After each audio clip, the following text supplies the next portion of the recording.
All right, welcome back to ACRA. We're here at the Collegiate Championships in Oak Ridge, Tennessee. And today we want to honor and talk to Dave Kucik, who is getting a Lifetime Achievement Award in rowing for an incredible career.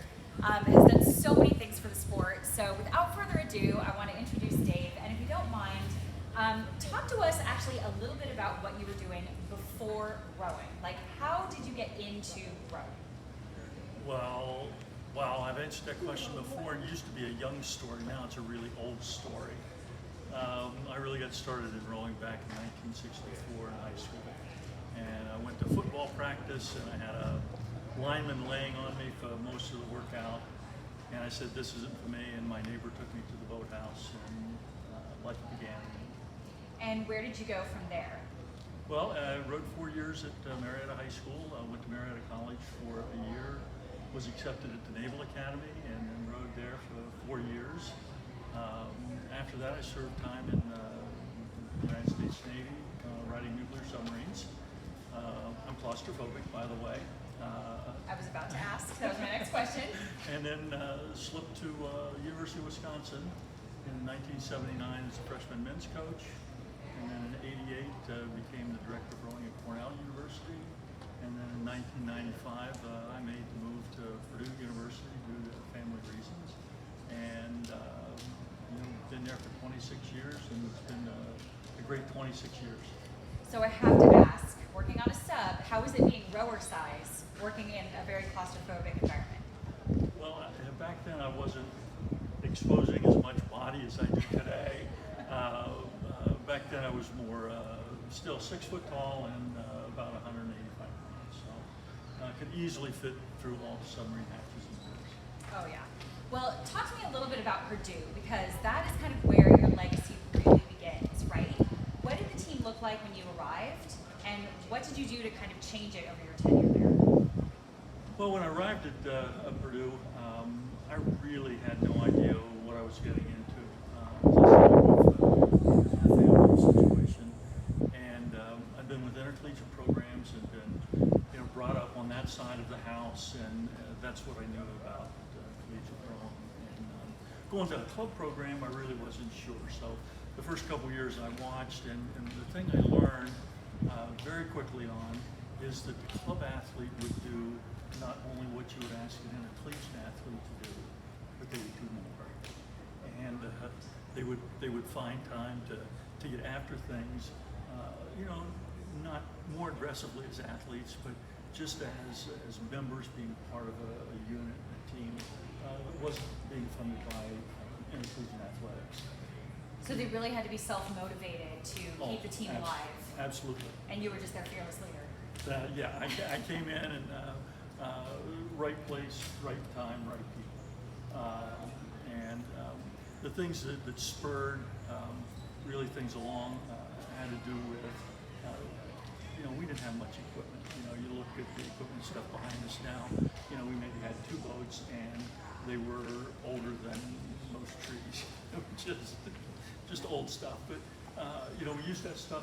They learned how to move boats pretty well. Their first regattas and stuff, they were speed,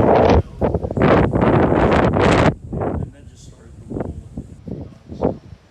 That's really amazing. So what would you say are some of the biggest lessons learned having coached this club program after spending so much time and seeing so many different types of crews? Well, I think one of the biggest things, I guess, is figuring out how to teach a large group of people rowing in a very short period of time. Because our program grew from, probably 30, 35 people to, a few years after that, we were traveling on spring break with well over 100 people. It was the volume of people and how you manage that group, not only logistically to go around the country and do things, but to prepare them for that and figuring out how to get people on the water, off the water, minimize the equipment, that sort of thing, and still get the major points of rowing across. They're so essential for boat school. Absolutely. And what would you say are 1 or 2 of your proudest achievements of your time being there? The proudest achievements, are all going back to the athletes.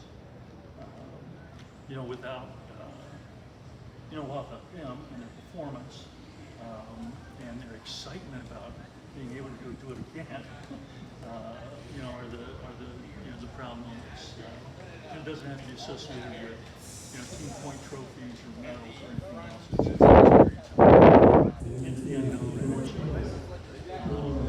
The athletes had a lot of success over that 26 years.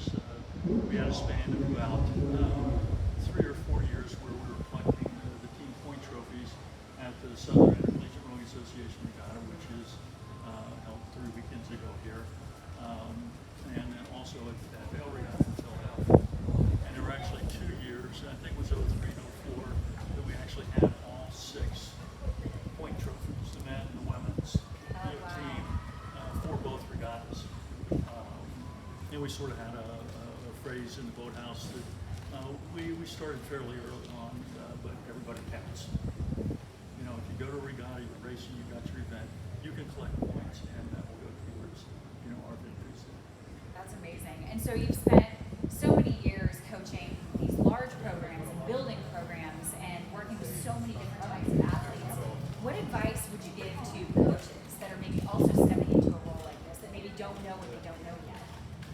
Yeah, I think the big piece for me that I see is over those span of 42 years, I was still learning how to teach rowing better, to actually go through a systemized process of what you do, day one, what you do day 101, and having one thing lead to the next. So what is the precursor to what you actually want them to do, and then backing that back to really simple steps to day one.